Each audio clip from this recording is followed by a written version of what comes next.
దిగంబర దిగంబర శ్రీపాదవల్లభ దిగంబర. శ్రీ గురులీలామృతము 24వ అధ్యాయము. బ్రహ్మ రాక్షస విమోచనము. నామధారకుడు శ్రీ నరసింహ సరస్వతి స్వామివారి మహిమాతిశయములను తెలుపు కథలను విననువ్విళ్ళూరుచుండ సిద్ధయోగీంద్రుడాతనితో నిట్లు వక్కాణించెను. పేద బాపని గొడ్డు బర్రెయను దినము కడవల కొలది పాలిచ్చుటొక వింతగా నాయూరి వారలు వేనోళ్ళ ప్రశంసింపదొడగిరి. ముక్కునకు త్రాడుగట్టి ఉప్పు మూటలను మోయించుటకు ఊరివారలు అద్దెనిచ్చి అద్దానిని గొనిపోవుటకు వచ్చి అడుగగా పారుడా గేదెనికపై నిచ్చుటకు వీలు లేదనియును. నయ్యది స్వామి వారి కరుణ వలన పాడి బర్రెగా మారినదనియు ప్రచారము చేయదొడగెను. ఆ వింత వృత్తాంతము కర్ణాకర్ణికగా నా రాజ్యమును పాలించు రాజునకు తెలిసినది. సిద్ధ సంకల్పులకు మహనీయులు చేయజాలనిదేదియును లేదు. అట్టివారల చరణార విందములపై వ్రాలి వారి ఆశీర్వచనములను పొందుట కన్నా పురుషార్థం ఇంకొకటి లేదని యాపాధివేశ్వరుడు మదినెంచెను. చతురంగ బల సమేతముగా రాజు వెడలి భీమామరజా నదీ సంగమము కడ కరుదెంచెను. తదుపరి పాదచారి అయి యా భూవల్లభుడు శ్రీవారి పాద సరసీరుహములపై వ్రాలి ప్రణమిల్లెను.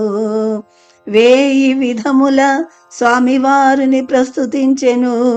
గురుదేవుల వారా మహేశ్వరునితో, వత్స, ఏ మూలననో దాగి నారాయణ నామస్మరణమునర్చు నాతో నీకెట్టి అవసరము కలిగినదన్నారు.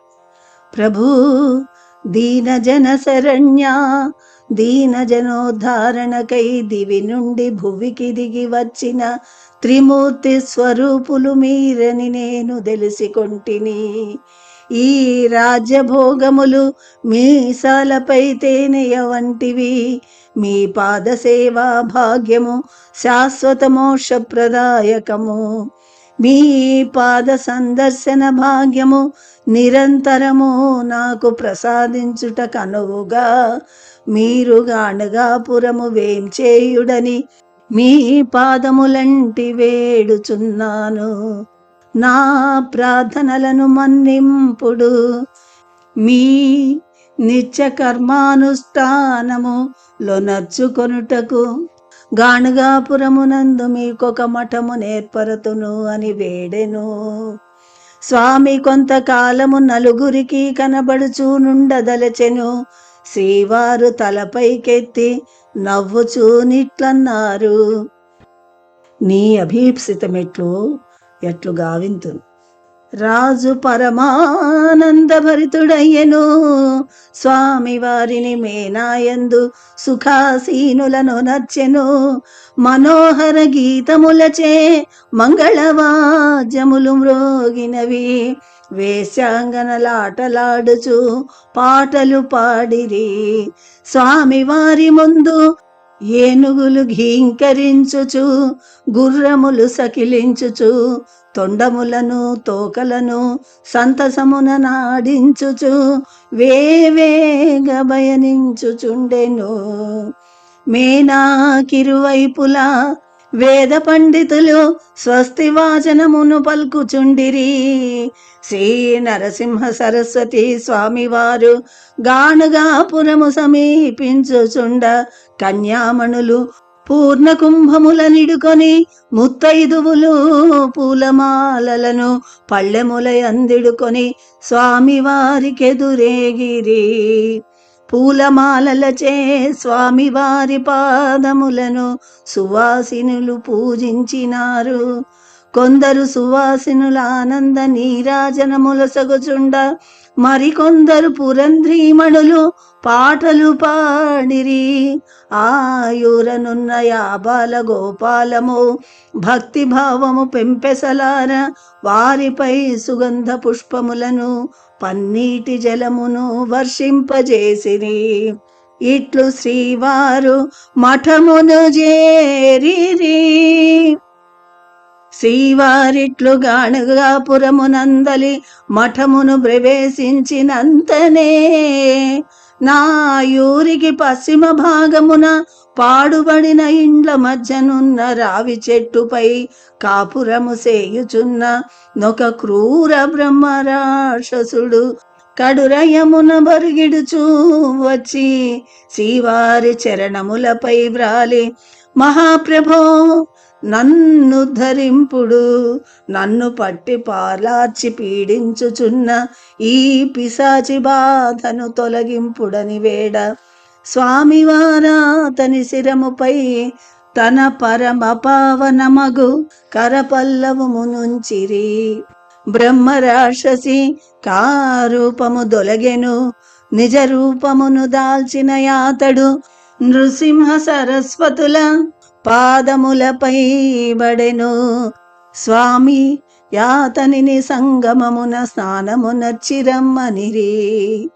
నాటి నుండి అతడు స్వామికి భక్తుడై జ్ఞాన సంసిద్ధి నొంది తరించెను. ఎల్లవారి కట్టెదుట శ్రీవారి దృష్టి ప్రసరణ మాత్రముననే బ్రహ్మరాక్షసి పటా పంచలగుట కడుంగడు నబ్బురమయ్యెను. ఇది మున్నెన్నడును కని విని ఎరుగని వింతగా విస్మయమొందిరి.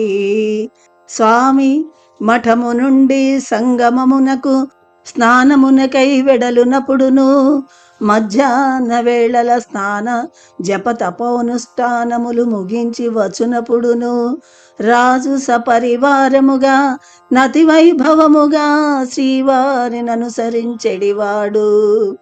రాజట్లు స్వామికి రాజోపచారములను దినము గావించుటచే భూప్రజలెల్లరూ మారుమూలల నుండి శ్రీవారి సందర్శనార్థము బహుళముగానే తెంచుచుండిరి. కుమసి యను గ్రామమున త్రివిక్రమ భారతి అను నొక యతిగలడు. ఈ యతి నృసింహోపాసకుడు. శ్రీ గురుదేవుల వారు మహావైభవోపేతముగా భూమిపై కాలు మోపకుండా మేనాయందు మేళతాళములచే దిరుగాడుచుండుటను గాంచి త్రివిక్రమ భారతి తనలో దాను శ్రీవారిని గూర్చి సర్వసంగ పరిత్యాగమునరించిన ఈ సన్యాసికి పల్లకీ ఏలా, పల్లకీ మోయుటకు బోయిలేలా, ఏమియోలెమ్మనుకొనిన మేళతాళములు పగటి దివిటీలు చతురంగ బలములెందులకు, చీకు చింత లేక చిత్తముని ఈశ్వరాయత్తము గావించి ముక్కు మూసుకొని ఒక మూల నుండక నింతయార్భాటము నడిపించుచున్నాడే అని తనలో తాను భావించెను. సర్వభూత హృదయ నిష్ఠితుడగు శ్రీ నరసింహ సరస్వతి స్వామి త్రివిక్రమ భారతి మనోభావమును గ్రహించెను. ఇక తదనంతరమేమి జరిగినదో నీకు వివరింతును, శ్రద్ధగా నాలకింపుమని సిద్ధుడు నామధారకునితో బల్కేను. అవధూత చింతన శ్రీ గురుదేవ దత్త. 24వ అధ్యాయము సంపూర్ణము.